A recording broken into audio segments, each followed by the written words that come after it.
Alhamdulillahi Rabbil Alamin Alladhi arsala rasulahu rahmatan lil alamin. Ashhadu an la ilaha illallah wahdahu la syarika lah wa ashhadu anna sayyidana Muhammadan abduhu wa rasuluh alladhi la nabiyya ba'dah. Allahumma salli wa sallim wa barik ala sayyidina Muhammad al-fatih lima uglika wal khatimi lima sabaq nasiril haq bil haq wal hadi ila siratikal mustaqim wa ala alihi haqqa qadrihi wa miqdarihi al-azim. Subhanaka la ilma lana illa ma 'allamtana innaka antal alimul hakim. Rabbi shrah li sadri wa yassir li amri wahlul 'uqdatam bil lisani yafqahu qawli wahdi qalbi bi rahmatika ya arhamar rahimin. Amma ba'du. Yang saya hormati, yang saya muliakan, kepada Bapak Encep Jamroni dan juga staf desa Bapak Deden dan juga Bapak Abidin, juga kepada Ketua RT 03 Bapak Catur Wibowo, dan juga kepada Ketua PLT RW 15 Bapak Rory Mukhlas.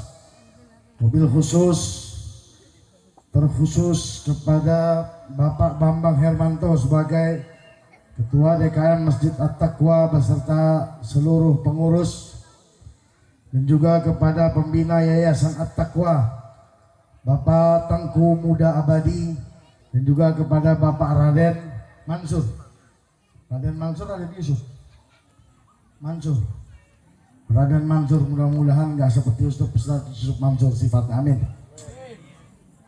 Mudah-mudahan semua kepada bapak-bapak, ibu-ibu yang dirahmati Allah Subhanahu wa taala, kita angkat tangannya, kita mohon doa kepada Allah Subhanahu wa taala. Mudah-mudahan tidak keluar kita dari tempat ini, dosa-dosa kita diampuni oleh Allah Subhanahu wa taala.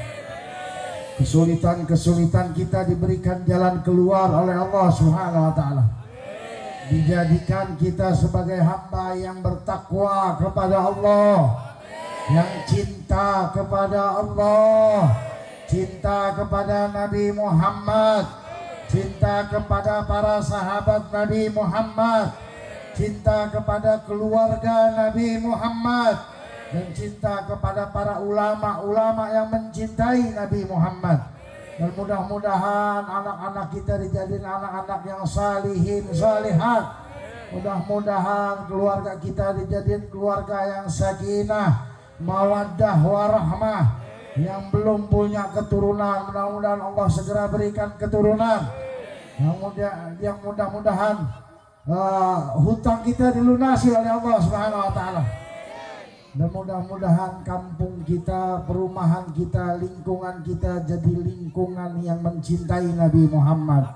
Amin ya Rabbal. Bersyukur kepada Allah Subhanahu wa taala yang selalu memberikan kepada kita berbagai macam nikmatnya yang tidak bisa terhitung jumlahnya. Banyak nikmat Allah Subhanahu wa taala. Bahkan kalau orang Perancis bilangnya banyak. Ya, kalau orang Perancis bilangnya apa? Banyak. Bahkan di dalam Al-Quran Allah Subhanahu wa taala menjelaskan satu nikmat saja itu tidak terhitung jumlahnya. Kama qala Allah taala fil Qur'anil Karim, a'udzu billahi minasyaitonir rajim. Wa in ta'uddu ni'matallahi la tuhsuha. Jika kamu atau kalian ingin menghitung nikmatku, kata Allah, satu saja. Allah menggunakan kata ni'matullah. Allah Subhanahu wa taala tidak menggunakan kata ni'am.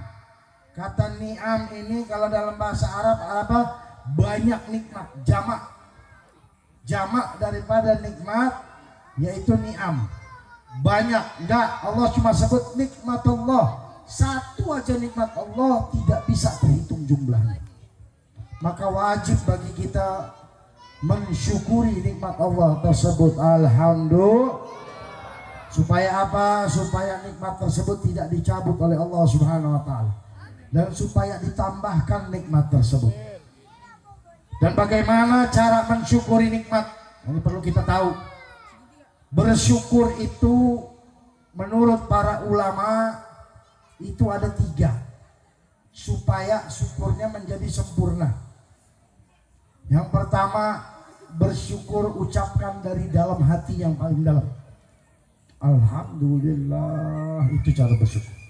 Yang kedua, syukur dengan ucapan, dengan lisan. Ya.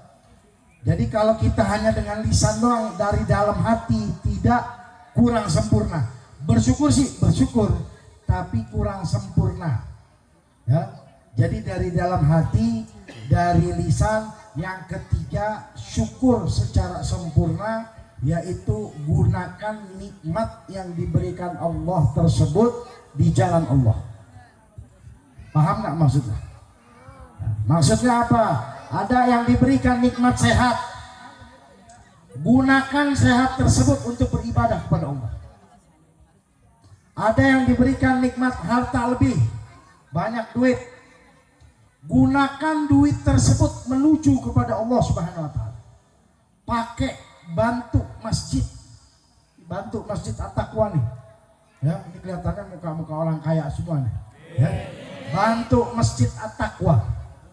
Bantu musola, bantu acara PHBI, bantu majelis taklim, bantu tetangga, bantu saudara, walaupun tetangga kita kafir, kalau dia lagi susah, kita bantu.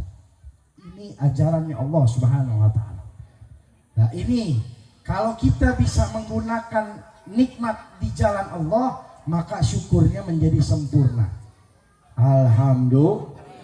Seperti sekarang, kita punya nikmat sehat, punya nikmat waktu luang, ada acara majelis taklim, ada majelis ilmu, ada majelis zikir, ada majelis sholawat, kita hadir. Maka syukur kita sempurna kepada Allah Subhanahu wa taala. Mudah-mudahan Allah tambah nikmatnya. Amin. Ya Rabbal Alamin. Malam ini kita memperingati peristiwa Isra dan Mi'raj.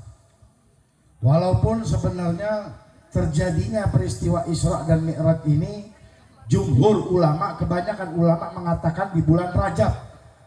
Ya. Ada yang bilang di bulan Rajab, ada yang bilang di bulan lain. Intinya mau di bulan apapun kita tetap memperingati Isra dan Mi'raj. Betul? Setiap hari kalau perlu kita peringati Isra dan Mi'raj. Kenapa? Karena di dalam peristiwa Isra dan Mi'raj itu ada perintah sholat ini 5 waktu. Berarti sehari kita harus sholat minimal 5 kali, 5 waktu. Jadi terus kita peringati Isra dan Mi'raj ini. Kalau kita mempelajari Isra dan Mi'raj, mau bahas secara detail, rinci dari awal sampai akhir, itu sejam nggak cukup, sehari nggak cukup, seminggu nggak cukup, setahun baru cukup. Kalau kita mau bahas detail secara rinci peristiwa Isra dan Mi'raj. Tapi ada beberapa poin yang bisa kita ambil. Ada beberapa hikmah yang bisa kita ambil dari peristiwa Isra dan Mi'raj. Ada beberapa kejadian, ada beberapa hikmah atau poin-poin penting yang bisa kita ambil. Yang mana poin tersebut dapat menambah kecintaan kita kepada Allah Subhanahu wa taala.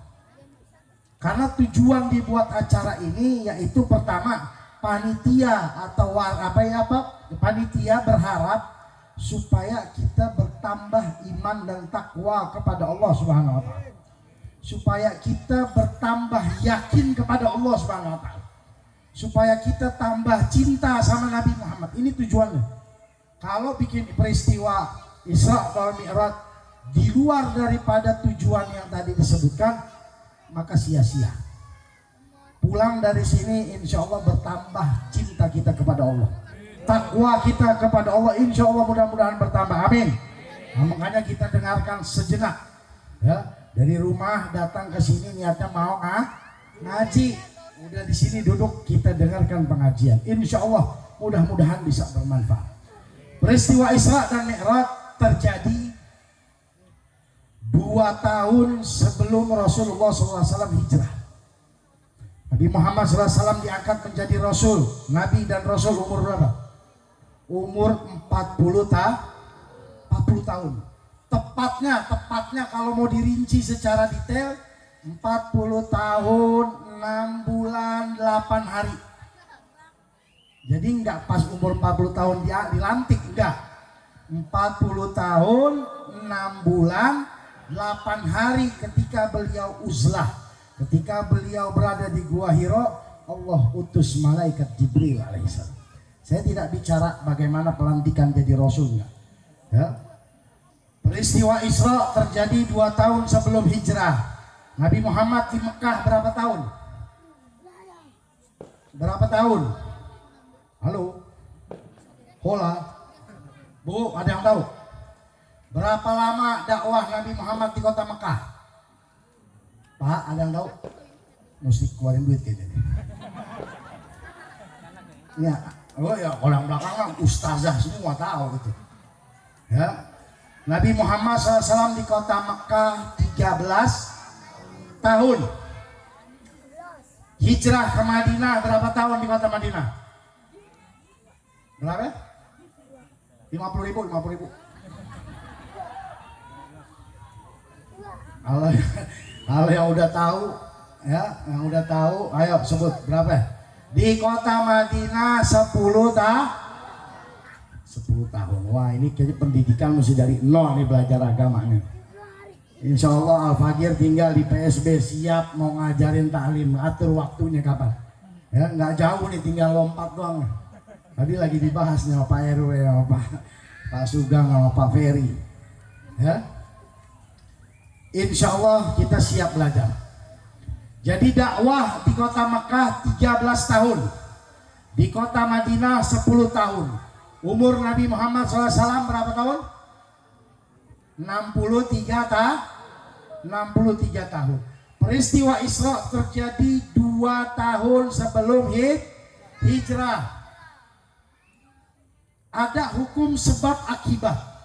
Di dunia ini Allah kasih hukum sebab akibat. Saya mau tanya, kalau ada asap berarti ada api enggak? Ada enggak? Mungkin enggak ada asap tapi enggak ada api? Enggak mungkin, kecuali ilmu sakti. Ya, punya kesaktian, dukun. Nah, kita nggak bicara dukun. Tapi di sini ada hukum sebab akibat. Ada asap karena ada api. Nah, begitu juga dengan peristiwa Isra dan Mi'raj. Peristiwa Isra dan Mi'raj ini tidak, apa namanya kalau bahasa Italinya, ujung-ujung. Ya? Nggak tiba-tiba ada gitu. Nggak tiba-tiba terjadi. Tapi ada sebabnya. Kenapa bisa terjadi peristiwa Isra dan Mi'raj? Ini harus kita pahamin. Ada apa sih? Kok bisa terjadi peristiwa Isra dan Mi'raj? Kalau peristiwa Isra dan Mi'rajnya insya Allah kita udah sering dengar dari kecil. Dibawa sama ibu kita, sama orang tua kita hadir pengajian Isra Mi'raj, kita duduk dengerin. Ya, kita duduk bahwa Nabi Muhammad diberangkatkan dari kota Mekah, dari Masjidil Haram ke Masjidil Aqsa, itu Isra. Peristiwa Mi'raj, naik ke langit pertama, 2, 3, terus sampai ke langit ke-7, terus naik lagi ke Sidratul Muntaha, terus ketemu dengan Allah.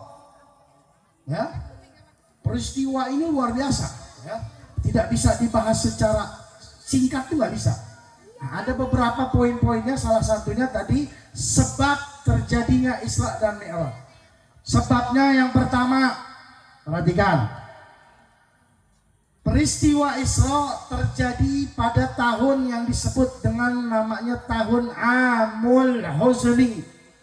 Tahun apa? Amul husni. Apa itu amul husni? Tahun kesedihan. Pinteran dia nih. Untung dia nggak jawab tadi. 50.000 hilang. Ya, kalau misalnya keluar 50.000, bilang apa panitia tinggal hitung aja. Ya, terjadi pada tahun kesedihan. Kenapa disebut dengan tahun kesedihan? Kita lihat peristiwa sebelum lahirnya Nabi Muhammad. Ada dari Yaman pasukan gajah, Raja Abraha mau nyerang kota Mekah. Makanya Nabi Muhammad lahir disebut tahun. Kenapa tahun gajah? Kenapa nggak tahun belalang? Kenapa nggak tahun kupu-kupu? Karena pada saat itu ada pasukan gajah yang mau menyerang kota Ka'bah. Betul, Ka'bah betul. Ya.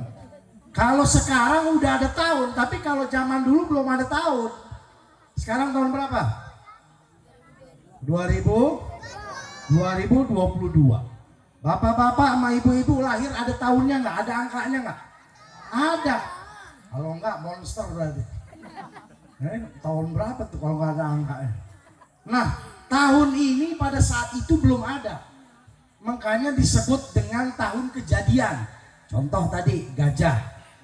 Nah, Isra dan Mi'raj disebut dengan tahun kesedihan karena satu, ini kita harus paham, bahwa pada tahun tersebut meninggal istrinya Nabi Muhammad yang bernama Sayyidah Khadijah binti Khuwailid radhiyallahu ta'ala. Siapa Siti Khadijah? Siti Khadijah radhiyallahu ta'ala anha menikah dengan Nabi Muhammad SAW yang suami yang ketiga. Suami yang pertama meninggal, suami yang kedua meninggal, lalu menikah dengan Rasulullah Shallallahu Alaihi Wasallam. Khadijah binti Khuwailid adalah seorang wanita pengusaha yang kaya raya luar biasa. Kekayaan Khadijah radhiyallahu anha kalau dikumpulkan dengan penduduk kota Mekah, seluruh kota Mekah, cuma sepertiga hartanya Khadijah. Kayaknya nggak ketulungan. Ya? Kalau seluruh kota Mekah dikumpulin kekayaannya, dikumpulin dengan kekayaan Khadijah, maka Siti Khadijah hartanya cuma sepertiga. Kayaknya luar biasa. Siti Khadijah adalah wanita yang pertama, manusia yang pertama beriman kepada Nabi Muhammad SAW. Saat orang lain pada tidak percaya, mencemooh, meledek, mencaci, memfitnah, tapi Siti Khadijah manusia yang pertama beriman. Saat Rasulullah SAW sedang ketakutan, Siti Khadijah yang menenangkan hatinya. Saat Nabi Muhammad pulang dakwah, bajunya kotor, rambutnya kotor karena cacian makian daripada kaum kafir, Siti Khadijah yang selalu membersihkan. Intinya Khadijah ini istri yang paling dicintai Nabi Muhammad SAW. Bukan karena harta, tapi karena perjuangannya membela agama Islam. Perjuangannya membela agama Allah Subhanahu wa Ta'ala.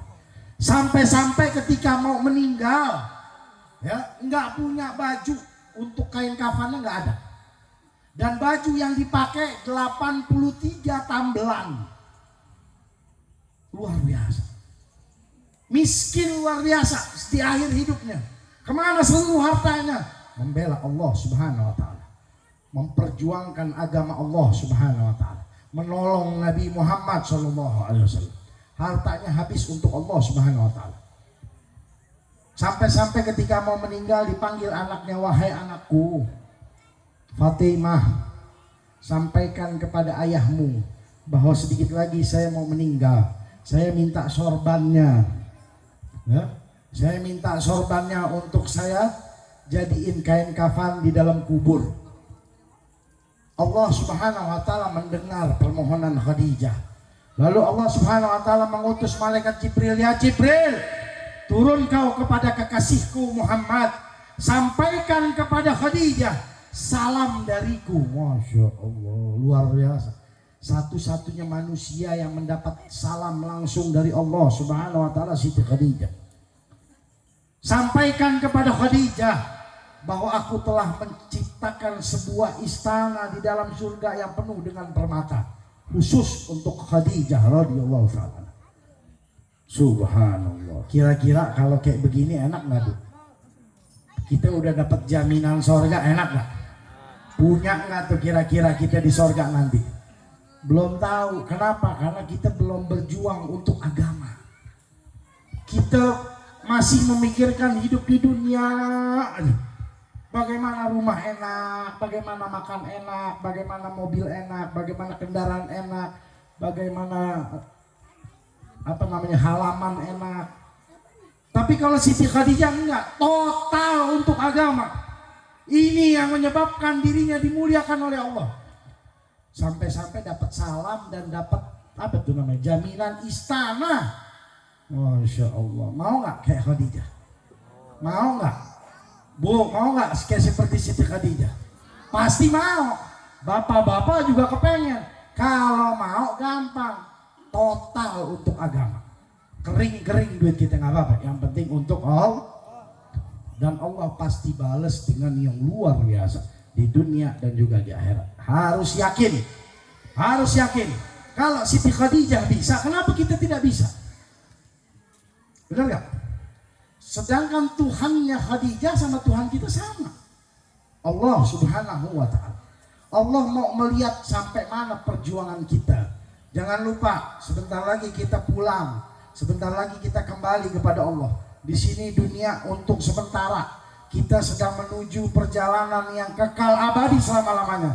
Tidak ada tempat lain kecuali surga atau neraka. Udah gak ada lagi. Kalau sekarang kita masih bisa milih, Bu. Bu, ngaji yuk. Pak, ngaji yuk. Kita masih bisa milih. Enggak, gue di rumah aja. Males. Gue mau nenin motor aja. Males. Nih ada yang mau dikerjain. Tapi kalau di akhirat udah gak ada pilihan. Kalau gak surga ya neraka, udah gak ada lagi. Gak ada tuh, ntar aja lah. Ayo, masuk surga atau masuk neraka. Enggak, ntar aja lu, anak mau ke situ lu. Gak bisa. Gak ada pilihan. Ayo, mumpung kita masih hidup di dunia, masih dikasih kesempatan sama Allah. Allah memberikan kita umur panjang ini tujuannya untuk memperbanyak bekal kita. Untuk memperbanyak supaya ketika kita pulang, kita punya bekal. Harta gak bakal ikut, bini gak bakal ikut, keluarga gak bakal ikut. Cuma ikut sampai kuburan. Begitu masuk, semua pulang kecuali amal ibadah kita yang nemenin. Sholat hadir di situ. Puasa nemenin di situ. Al-Quran nemenin di situ. Mudah-mudahan kita semua selamat semuanya. Amin ya rabbal alamin. Mudah-mudahan tidak ada yang pakai mampir ke neraka, langsung ke surga. Amin. Gobul ya Allah. Nah ini yang pertama. Sebab terjadinya Isra dan Mi'raj, tahun kesedihan, sedihnya Nabi ketika meninggalnya Khadijah ini luar biasa. Makanya disebut dengan tahun kesedihan. Itu yang pertama sebabnya. Sebab yang kedua adalah meninggal pamannya Abu Thalib. Abu Thalib menjaga Rasulullah SAW dari waktu Nabi Muhammad umurnya 8 tahun. Berapa tahun? 8 tahun. Ketika kakeknya meninggal, dititipkan kepada Abu Thalib. Kenapa Abu Thalib? Kenapa enggak paman yang lain? Pamannya Nabi ini ada 12. Ya. Pamannya Nabi ada 12. Kenapa enggak ke yang lain? Kenapa ke Abu Thalib? Karena Abu Thalib satu ibu dengan Rasulullah, dengan bapaknya Rasulullah SAW. Satu ibu dengan Abdullah. Istrinya Abdul Muthalib ada 6. Ya, istrinya ada 6. Anaknya semua 18. Yang satu bapak, satu ibu, nama Abdullah, yaitu Abu Thalib. Nah, Abu Thalib inilah yang menjaga Rasulullah SAW. Abu Thalib adalah sosok manusia yang paling disegani di kota Mekah. Nggak ada yang berani ganggu Nabi Muhammad. Nggak ada yang berani ganggu fisik Nabi Muhammad ketika Abu Thalib hidup. Jadi perjuangan Abu Thalib bagi Rasulullah ini luar biasa. Luar biasa istimewa. Sampai-sampai Dicaci maki betul, difitnah iya, dikata-katain iya, tapi nggak ganggu fisik. Paham ya? Tapi ketika Abu Thalib meninggal, maka gangguan fisik pun datang kepada Nabi Muhammad SAW. Ketika Rasulullah SAW sholat di samping Ka'bah, apa yang terjadi? Rasulullah SAW dilempari kotoran onta di punggungnya ketika beliau sujud. Ini terjadi ketika Abu Thalib meninggal. Ketika sedang sholat, kejadian yang lain, ditarik nih sorban, ya, yang melingkari leher Rasulullah. Ditarik sorbannya sampai lehernya kecekik dan terjadi bekas lehernya tuh, bekas cekikannya tuh sampai beliau meninggal ada warnanya hitam. Jadi kecekikan yang luar biasa, ingin membunuh Nabi Muhammad. Ketika Abu Thalib wafat, selama ada Abu Thalib nggak ada gangguan fisik. Gangguannya cuma gangguan verbal, ya, tidak ada tuh gangguan fisik.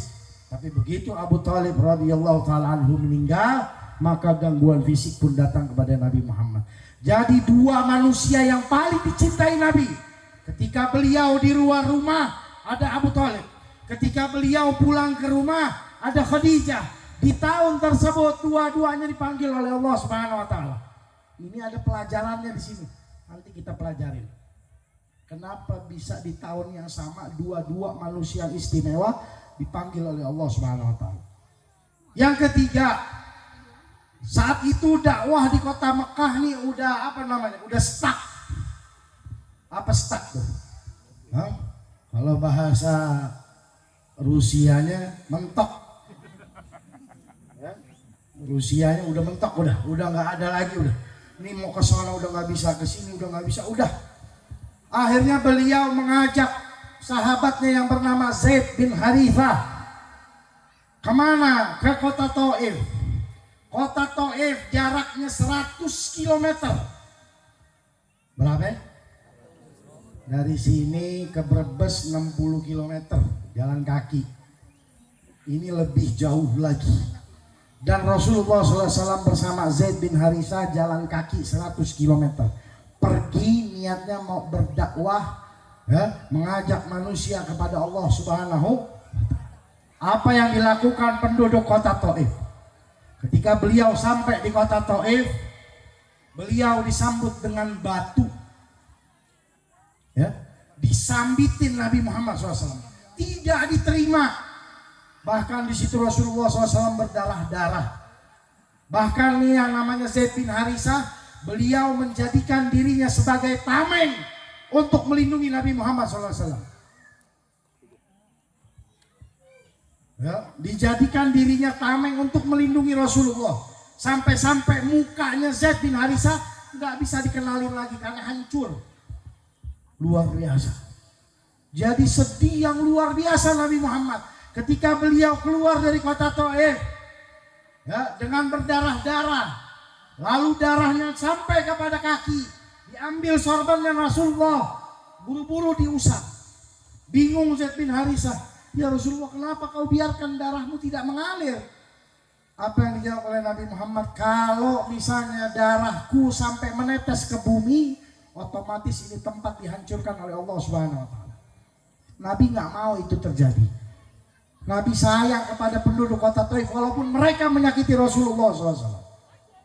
Bahkan Allah mengirim malaikat Jibril, wahai Jibril, turun kepada kekasihku Nabi Muhammad. Sampaikan itu ada malaikat penjaga gunung. Ya, katakan kepada malaikat penjaga gunung suruh taat apa yang diperintahkan oleh Rasulullah SAW. Masya Allah. Malaikat Jibril datang berdua dengan malaikat penjaga gunung lalu mengatakan, ya Rasulullah, ini malaikat penjaga gunung. Dia diperintahkan sama Allah untuk taat kepadamu.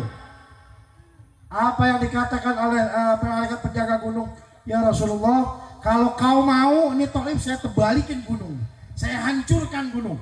Karena Thaif itu berada di lembah. Gunung, apa namanya?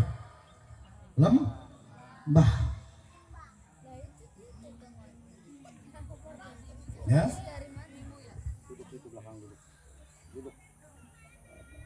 Thaif ini berada di lembah. dengan malaikat penjaga gunung yang diperintahkan oleh Nabi Muhammad untuk dihancurkan oleh Allah, untuk dihancurkan. Tapi kata Nabi Muhammad, jangan. Apa yang doa yang terkenal?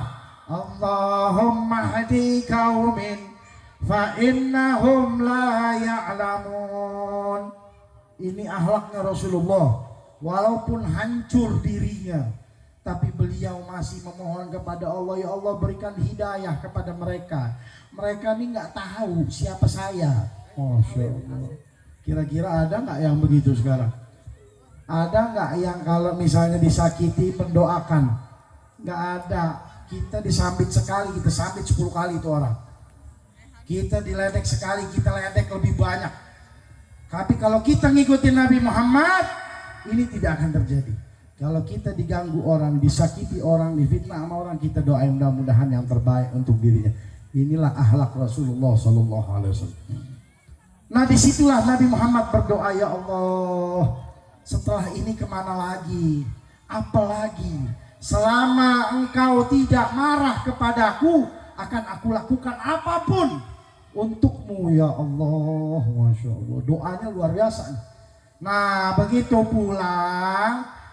pulang ke rumah salah satu bibinya, ada yang mengatakan Maimunah, ada yang mengatakan Ummu Hani, ya, tapi riwayat kebanyakan mengatakan pulang ke rumah Ummu Hani.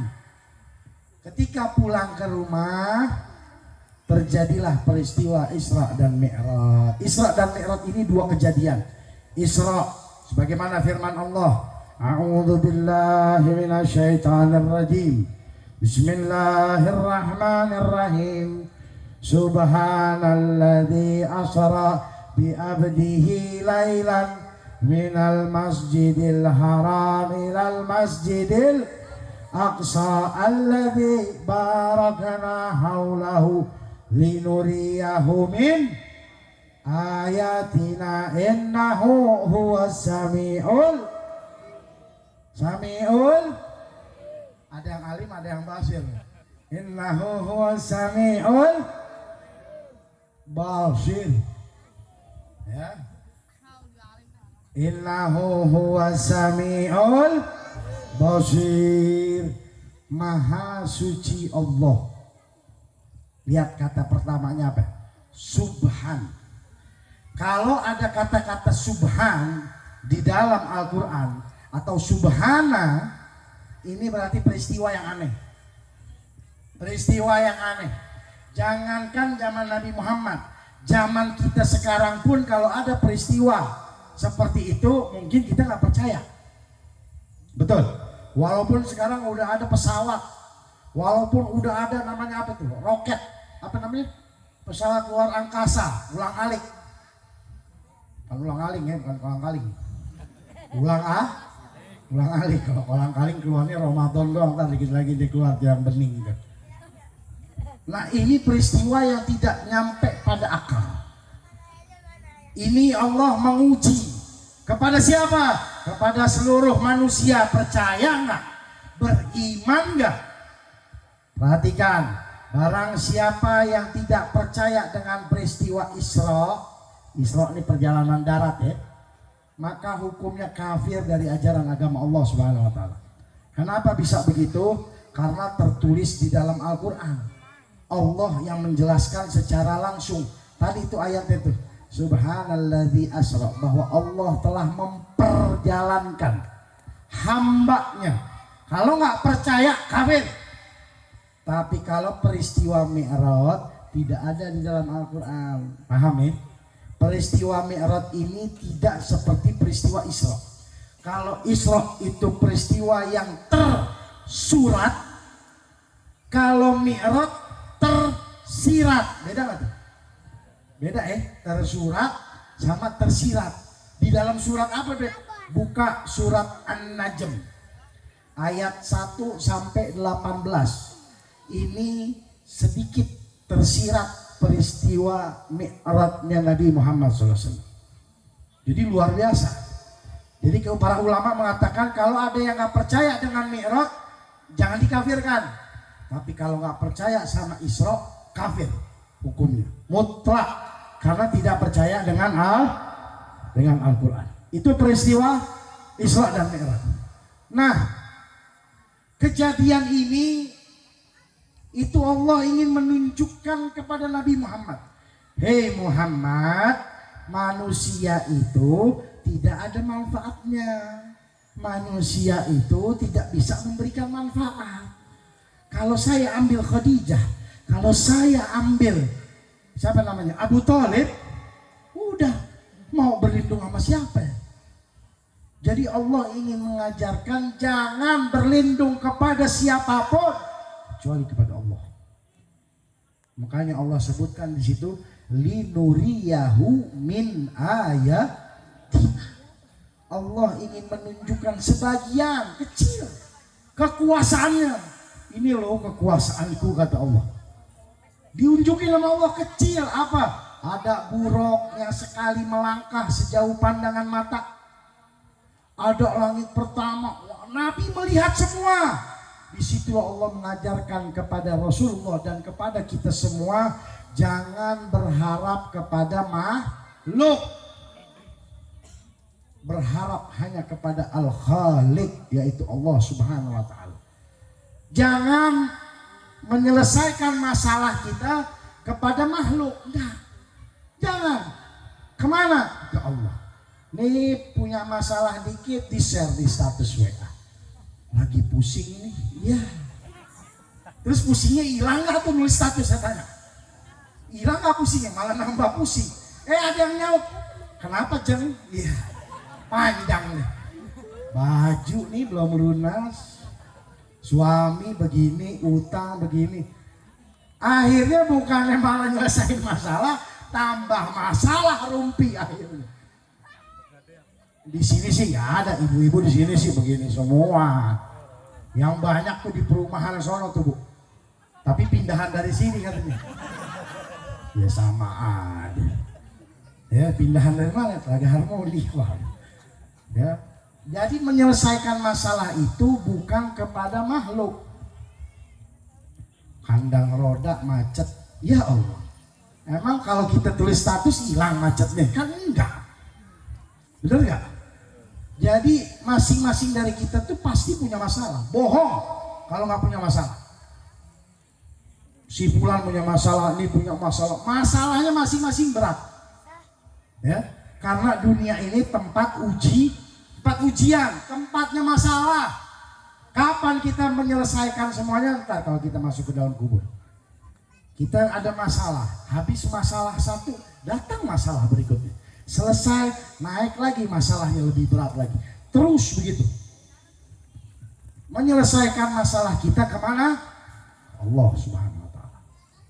Sampaikan kepada Allah. Sampaikan kepada masalah kita. Masalah saya nih punya Allah. Jangan kita ngomong ke orang.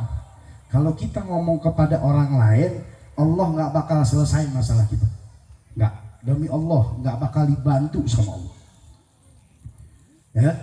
Dan juga kita selalu berharap semuanya Allah. Punya hutang, yang bisa nyelesain hutang kita siapa? Jangan kita berpikir yang bisa nyelesain ini si fulan nih. Oh gua harus minjem sama si fulan nih. Datang ke orang tersebut, nggak bakal tuh orang bantu kalau Allah nggak kasih izin. Percaya deh. Jadi apapun yang harus kita lakukan kembali kepada Allah. Allah sebutkan di dalam Al-Quran. Wa may yattaqillah yaj'al lahu makhraja wa yarzuqhu min haitsu la yahtasib. Barang siapa yang bertakwa kepada Allah, Allah akan berikan jalan keluar daripada setiap masalah-masalahnya. Mau utang kayak mau ini kayak mau A, B, C sampai U lagi. Ya. Semua Allah kasih jalan keluar. Kuncinya apa? Bertakwa. Cintai Allah, sayangi Allah, ikutin Allah. Yang Allah mau ikutin. Yang Allah nggak mau tinggalin, gampang. Yang Allah minta kepada kita, kita lakuin. Yang Allah nggak suka, tinggalin. Ntar Allah kasih kemudahan semuanya. Ntar Allah yang arahin tuh. Ke fulan. Nah, kalau Allah sudah menunjukkan jalan, berarti orang yang ditunjuk sama Allah pasti bisa nyelesain. Paham nggak? Karena Allah nggak langsung memberikan. Allah punya cara-caranya diberikan. Ya, datang ke Pak Sugeng, ngomong ke Pak Sugeng. Nanti Pak Sugeng udah mendapatkan izin dari Allah untuk membantu. Nggak mungkin tiba-tiba kita main datang aja. Oh, yang bisa nyelesain kayaknya Pak Sugeng nih. Begitu datang Pak Sugeng, ya masalah lu begini nih, masalah gue nih gue kasih tahu. Lu bigot deh ngatain. Waduh. Jangan, manusia itu bukan tempatnya kita mengadu. Tempatnya kita mengadu yaitu Allah Subhanahu wa taala. Ini peristiwa Isra Mi'raj, Rasulullah ingin mengajarkan seperti ini. Yang pertama, yang kedua menghibur Rasulullah. Kan lagi sedih. Iya. Bu, saya mau tanya nih, Bu. Kalau lagi sedih dihibur nggak sama suaminya?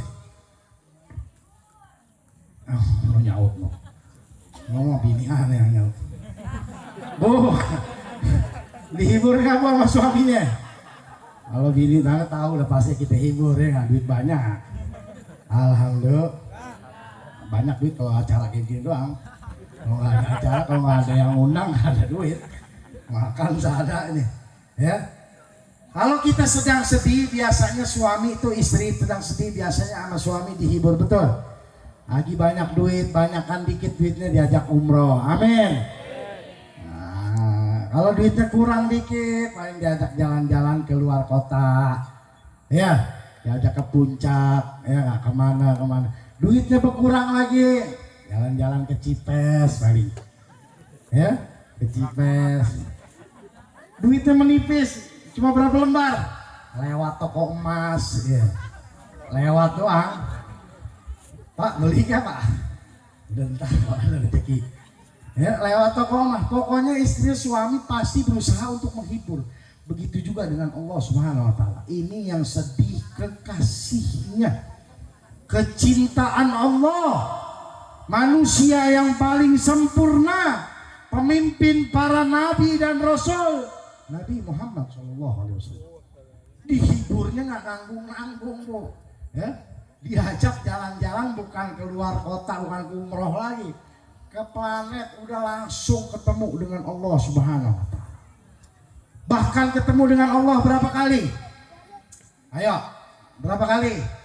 Perintah sholat pertama ketemu berapa? 50. Turun bertemu dengan Nabi Musa alaihi salam di langit ke-6. Kata Nabi Musa, umatmu gak bakal kuat, mintalah kekurangan.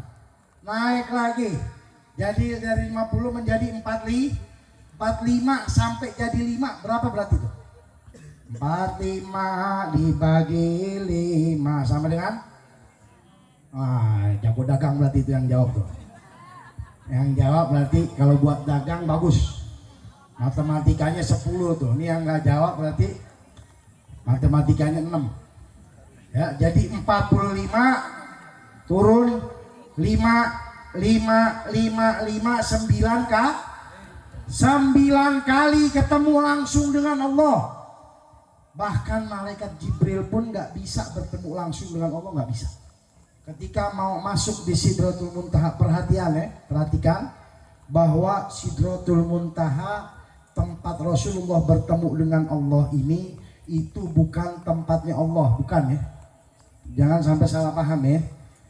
Allah bertemu Nabi Muhammad saat itu di situ, di Sidratul Muntaha. Tapi Sidratul Muntaha itu bukan tempatnya Allah, bukan. Jangan sampai kita pemahaman seperti kaum-kaum yang begini nih. Paham nggak? Allah ada di langit. Ya, enggak. Allah tidak ada di langit. Pokoknya kita pahamin, tidak ada satu hadis yang menerangkan bahwa Sidratul Muntaha itu tempatnya Allah, bukan. Tapi ketemu dengan Nabi Muhammad di situ. Malaikat Jibril waktu masuk Sidratul Muntaha mengatakan apa? Ya Rasulullah, saya cuma bisa sampai sini. Selangkah saya masuk ke dalam, saya akan hangus terbakar dengan cahayanya Allah Subhanahu wa taala. Dan Nabi Muhammad masuk ke dalam, bertemu dengan Allah, bercakap-cakap langsung, berbicara dengan Allah pakai sendal. Masya Allah. Dari mulai berangkat sampai naik ketemu Allah 9 kali, jalan-jalan keliling, pulang ke rumah pakai Siapa yang tahu fungsinya sendal? Ayo. Apa fungsinya sendal? Ini grogo doang nih, ngeluarin kagak? Biar balik susah bener kan? Ya, siapa yang tahu fungsinya sendal?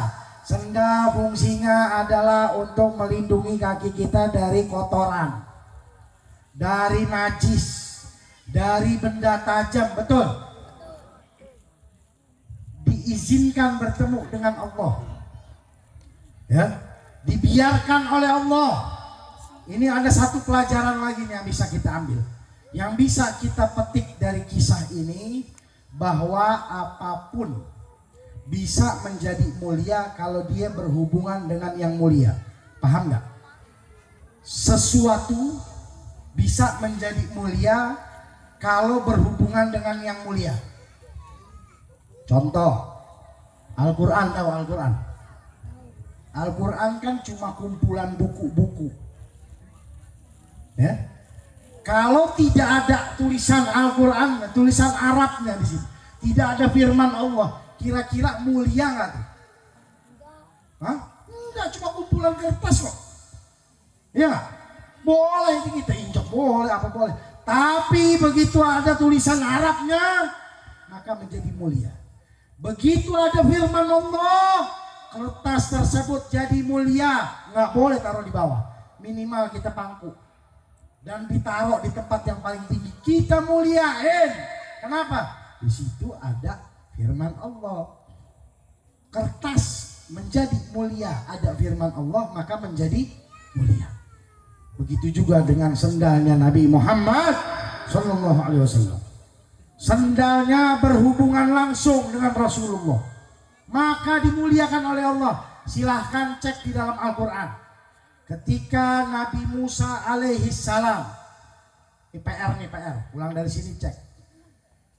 Periksa ketika Nabi Musa alaihissalam berbicara dengan Allah.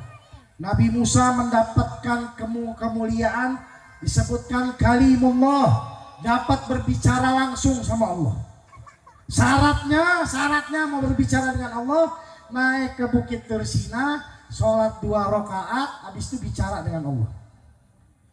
Sebelum naik Bukit Tursina, Allah perintahkan, hei Musa, buka sendalmu. Di dalam Al-Quran disebutkan ihla'na alaik, buka sendalmu.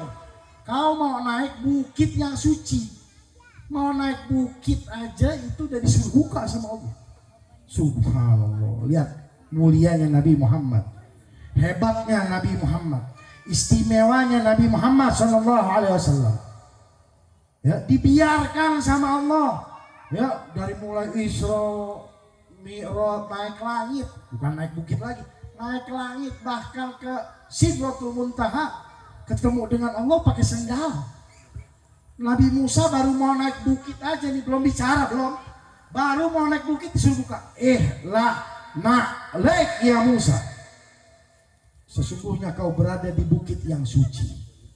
Berarti dapat kita ambil kesimpulan tadi itu, sesuatu bisa menjadi mulia kalau berhubungan dengan yang mulia.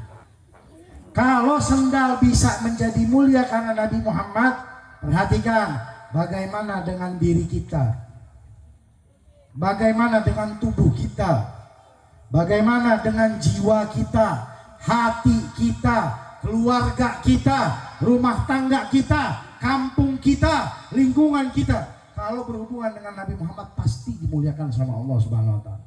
Yakin? Yakin nggak? Bagaimana caranya untuk dimuliakan dengan bersama Rasulullah? Satu, caranya bertakwa sama Allah. Turut deh, udah nurutin apa yang Allah perintahin. Ya, buat yang perempuan, buat yang ibu-ibu, ini paling enak, paling gampang masuk surga. Paling gampang masuk surga perempuan, Pak. Ya, jangan ngiri. Kita udah diberikan kodratnya begini. Tapi buat perempuan, ibu-ibu, itu paling gampang masuk surga. Yang pertama, jangan tinggal sholat 5 waktu. Nih. Yang kedua, Ramadan jangan ditinggal. Maksudnya puasa. Ya. Jangan Ramadannya ada tapi nggak puasa. Jangan. Yang kedua, jaga 5 waktu, jaga puasa Ramadan. Yang ketiga, syaratnya cuma 4 Bu, gampang. Yang ketiga, selalu menyenangkan suami kalau suami lihat. Nah, ini yang berat nih. Ini yang berat nih. Kalau mau ngaji, dandan. Di rumah dandan nggak? Suami pulang dandan nggak? Suami pulang mandi nggak? Ganti baju nggak? Wah, jujur bener kayaknya. Bu, orangnya ini yang ngomong ini. Ada nggak istrinya di sini? Ada belakang. Mudah-mudahan istrinya lagi sibuk ngobrol. Amin. Jadi nggak berantem dah. Nah ini yang ketiga. Apa tadi yang ketiga? Selalu menyenangkan suami kalau suami li. Yang keempat, nurut sama suami. Udah. Ini yang lebih susah. Sholat gampang, puasa gampang. Yang ketiga lumayan. Ya, kalau mau ngaji, wah paling bagus. Kalau di rumah laki pulang nih bolong itu. Ya, aroma nggak sedap dah. Ya nggak? Ada nggak yang begitu? Di sini mah nggak yang ada di sono, pindahan dari sini. La ilaha illallah. Nah, itu yang ketiga. Yang keempat, selalu nurut sama suami. Apapun yang diperintahin suami lakukan karena Allah. Bu, pintu sorga ada 8. Banyak. 8. Ada pintu jihad, ada pintu ar-rayyan, pintu puasa, ada pintu sholat, ada pintu zakat, ada pintu sedekah, pokoknya banyak. Perempuan bebas mau masuk dari mana aja. Ya, itu kuncinya tuh. Kuncinya cuma 4 udah. Jaga nih 4 nih buat ibu-ibu. Suami nikah lagi nurut jangan. Nurut depan. Ini lagi yang ngomong nih. Oh ini lagi orangnya yang sama nih. Mohon maaf Pak ya. Mohon maaf ya gitu cuma. Nah. Jadi kurang lebih seperti itu. Ya, itu yang buat ibu-ibu tadi itu. Intinya bertakwa sama Allah Subhanahu wa taala. Yang kedua, hidupkan sunnah Nabi Muhammad SAW. Ini nih yang udah banyak hilang nih. Bagaimana sunnah Rasulullah SAW? Dari yang kecil-kecil. Coba pakai sendal kaki. Kaki apa? Buka kaki, masuk kamar mandi, kaki kiri keluar kaki, mau makan tangan, minum, cuci tangan sebelum makan, walaupun habis mandi, cuci tangan, walaupun habis wudhu, mau makan, cuci tangan. Dan ini nih, ini yang paling banyak dilupain nih, apa namanya? Yang punya siapa ya? Selain pengurus, ya, selain anak hadroh, sama selain ini nih yang pakai jaket. Kalau yang jaket pasti punya nih. Ya, yang pakai punya siwak siapa ya? Ayo. Ini bener nih, serius nggak bercanda.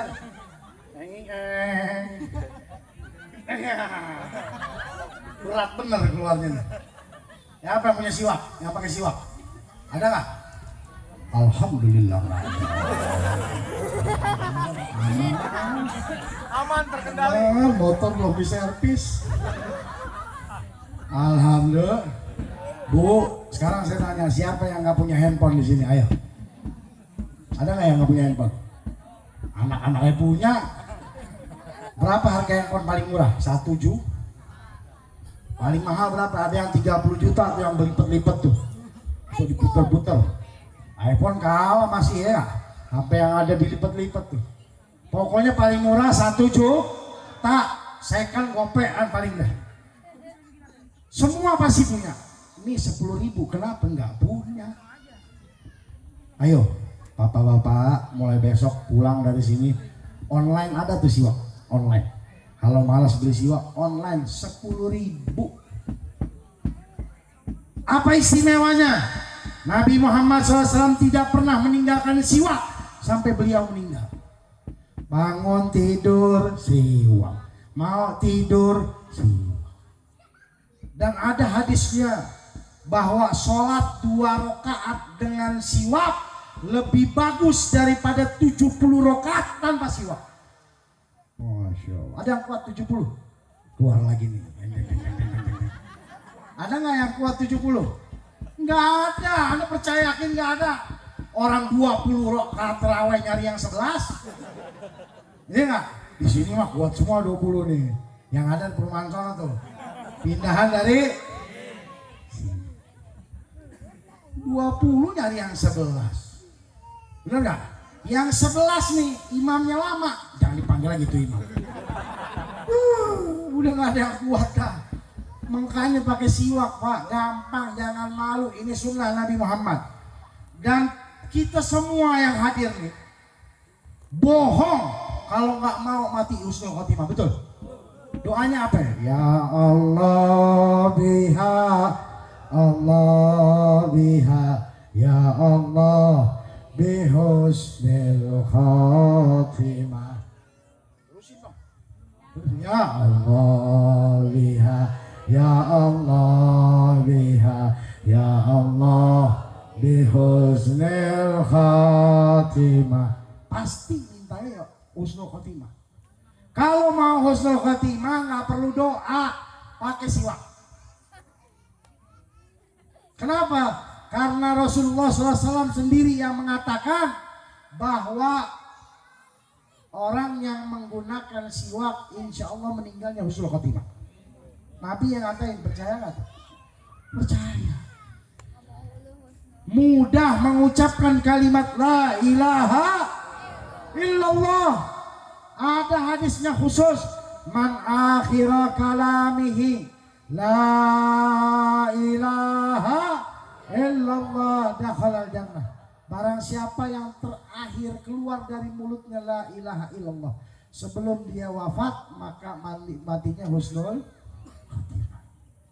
Kuncinya sih, ada yang bilang begini, Beb, pakai siwak kan jorok. Zaman Nabi waktu itu belum ada sikat gigi. Artinya begitu nih. Jawab jangan. Jawab jangan. Zaman Nabi belum ada sikat gigi. Walaupun sekarang ada sikat gigi, tetap kita pakai yang nggak pakai siwak itu yang jorok. Kenapa saya bilang jorok?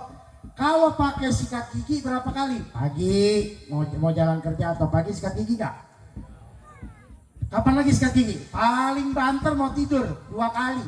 Ada yang 3 kali, ada yang 4 kali. Kalau pakai siwak tiap detik sikat gigi.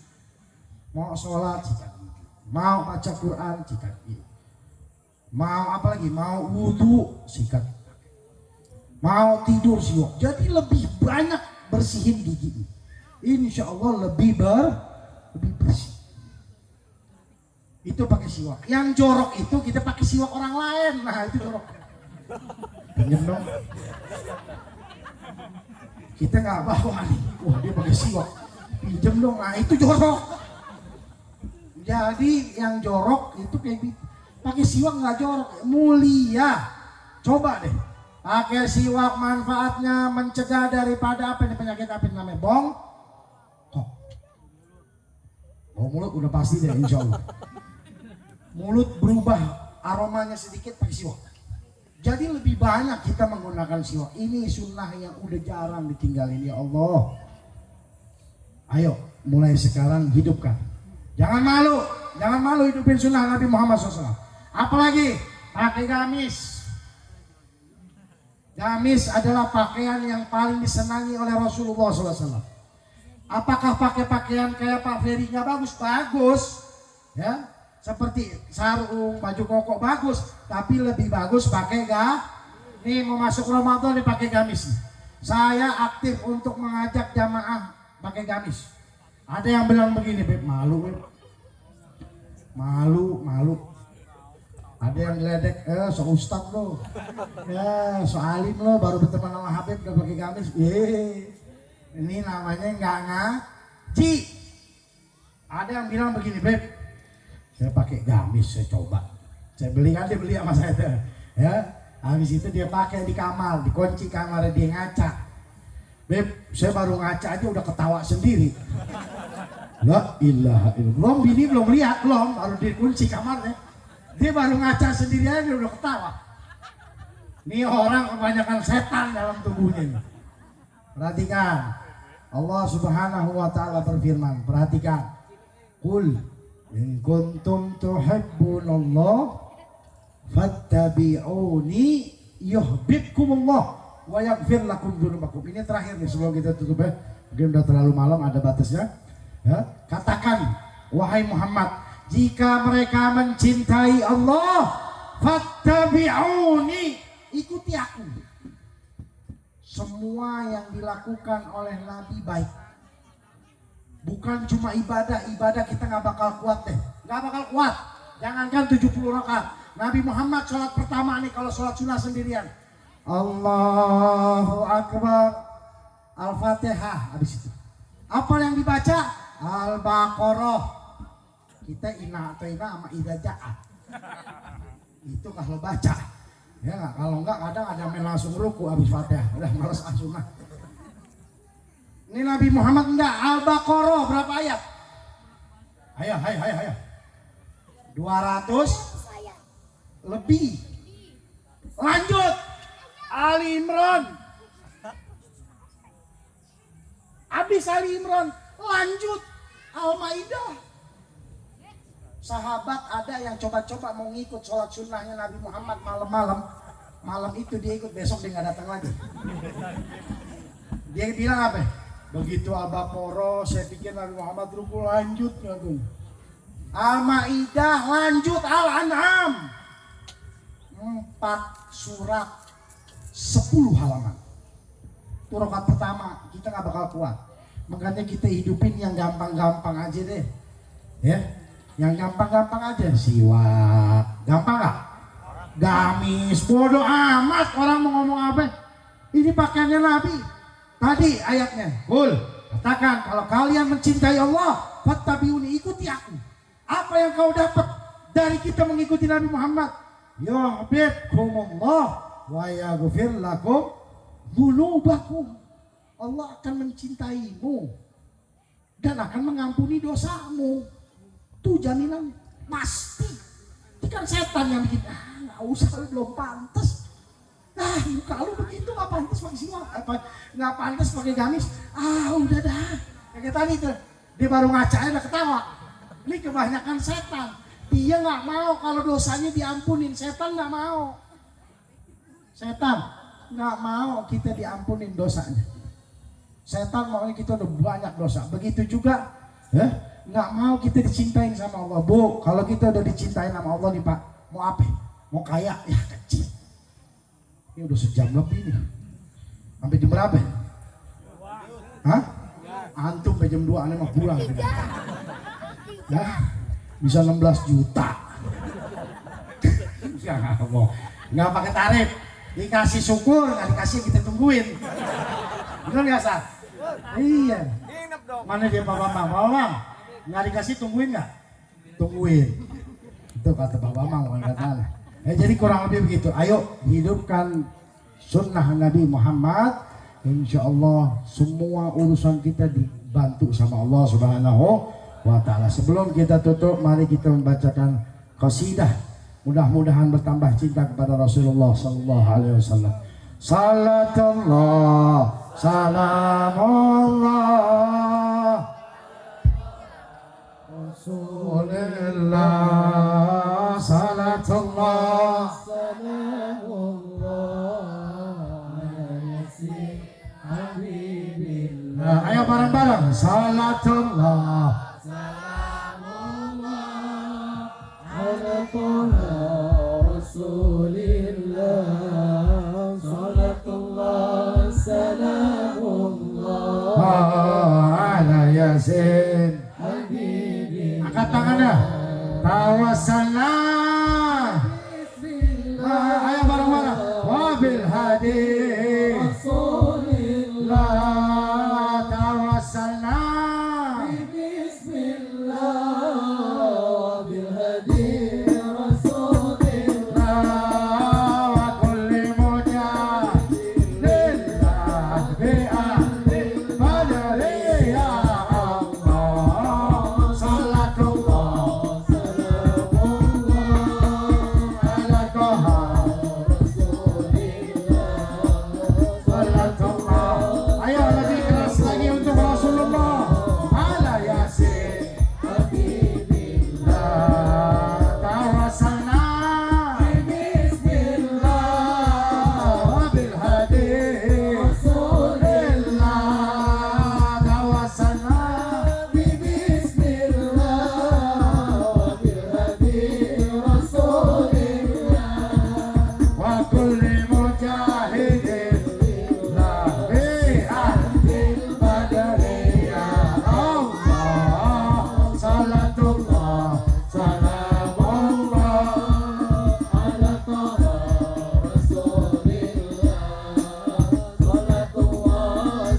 sambil diisi untuk Masjid At-Taqwa, sambil diisi.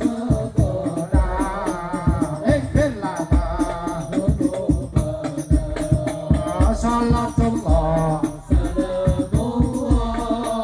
ala Toha Rasulillah, salatullah sekali lagi. Allahumma fi Rajab wa Sya'bana, ya Allah Ramadana ighfir lana dhunubana. La ilaha illallah, la ilaha illallah, la ilaha illallah Muhammadur. Ayo sambil diisi. La ilaha illallah, la ilaha illallah, la ilaha illallah Muhammadur Rasul. Lagi lebih keras lagi.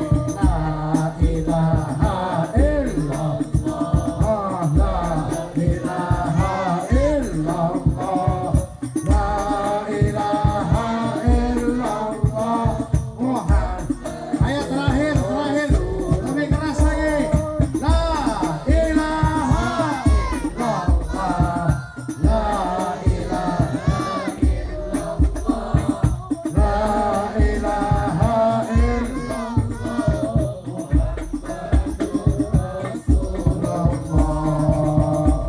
Allahumma salli wa sallim wa barik alaihi wa ala alihi. Mungkin itu yang dapat disampaikan, apa yang kita keluarkan untuk terselenggara acara ini. Mudah-mudahan Allah ganti dengan ribuan jutaan kali lipat, amin. Dan mudah-mudahan itu yang bisa membahagiakan kita di kubur. Makanya jangan pelit, kalau mau masuk surga ikutin Siti Khadijah. Wah, insya Allah mudah-mudahan bisa bermanfaat. Lebih kurangnya Al-Faqir mohon maaf. Hadza minni wabillahi taufiq wal hidayah. Assalamualaikum warahmatullahi wabarakatuh.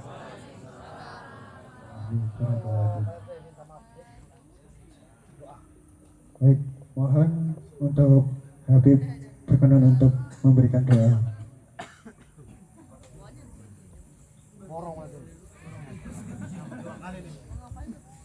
Hitungannya jelas tadi. Jangan. Bismillahirrahmanirrahim. Kita tundukkan kepala kita. Kita fokus khusyuk kepada Allah. Allah Subhanahu wa taala saat ini melihat kita. Allah Subhanahu wa taala saat ini mendengar kita. Tunduk, fokus khusyuk kepada Allah. Ingat dosa-dosa kita yang masa lalu sambil kita beristighfar. Mudah-mudahan Allah ampunin dosa-dosa kita semua.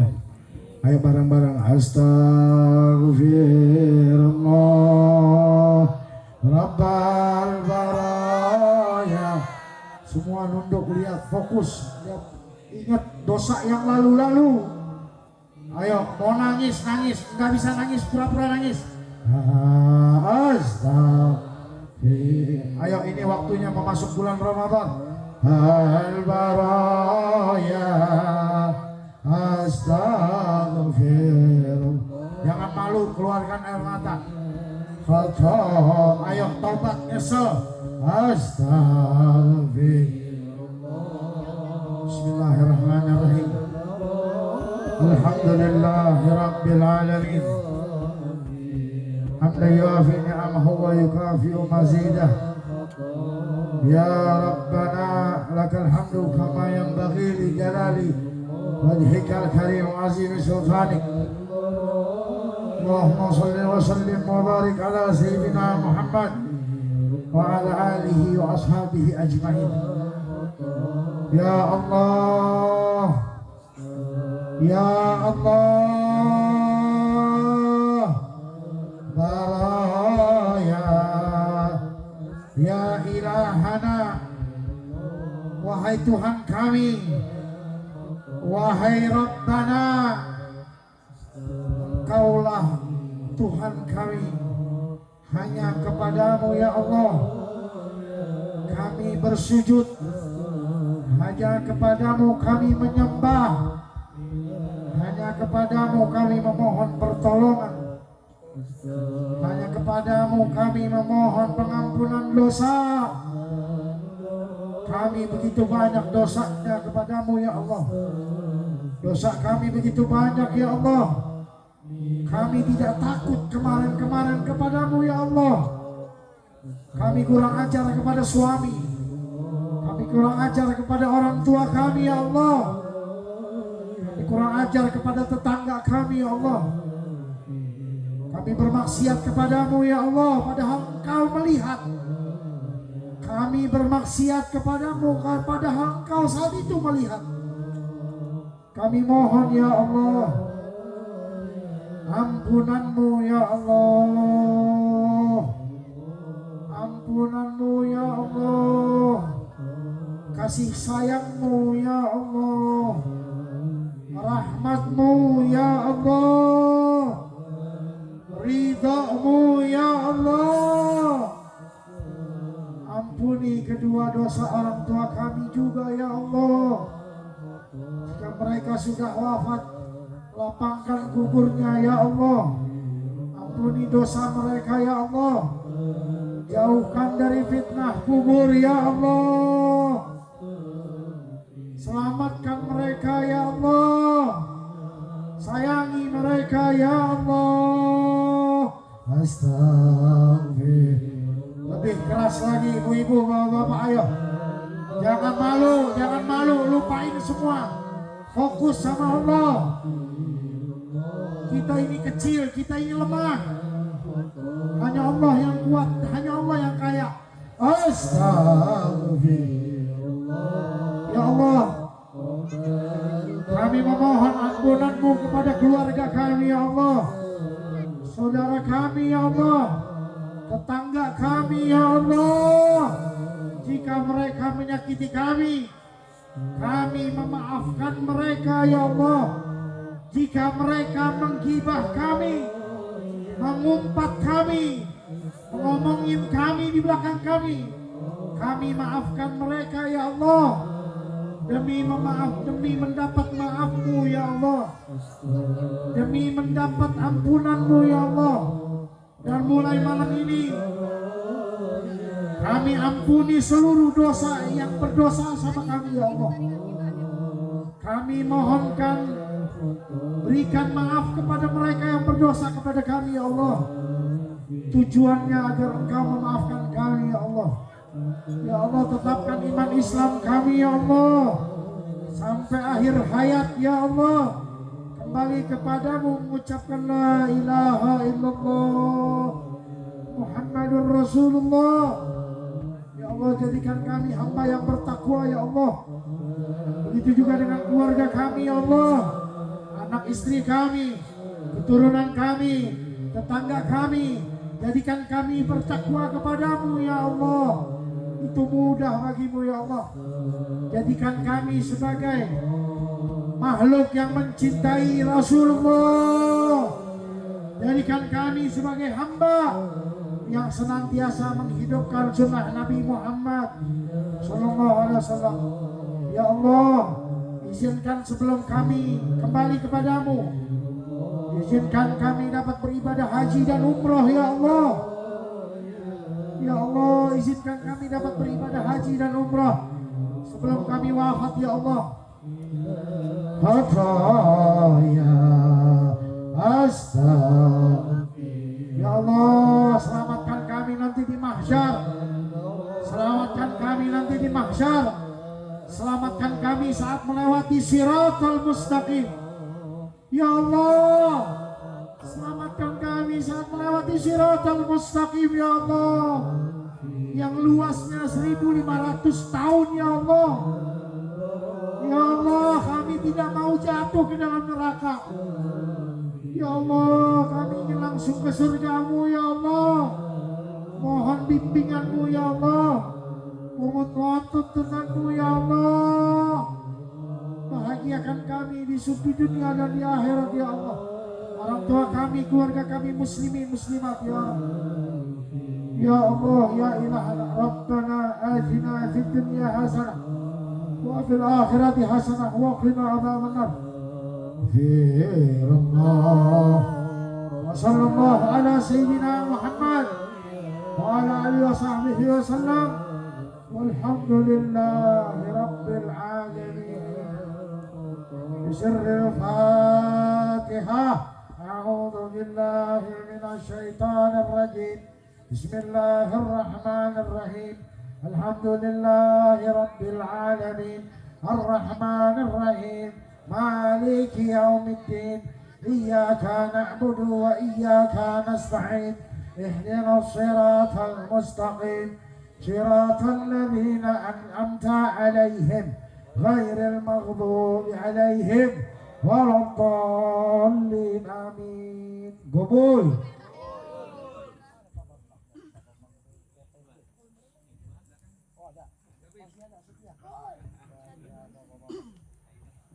Alhamdulillah, jazakallahu khair Habib atas nasihat dan ilmu-ilmunya.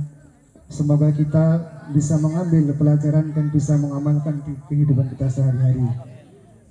Demikian rangkaian acara pada malam hari ini. Kami dari panitia memohon maaf apabila banyak-banyak kekurangan. Terima kasih atas kehadiran bapak-bapak ibu sekalian, bapak-bapak perangkat desa, tim Hadroh Ortega yang kami hormati. Demikian acara pada malam hari ini kita tutup. Wabillahi taufiq wal hidayah waridho wal inayah. Wassalamualaikum warahmatullahi wabarakatuh.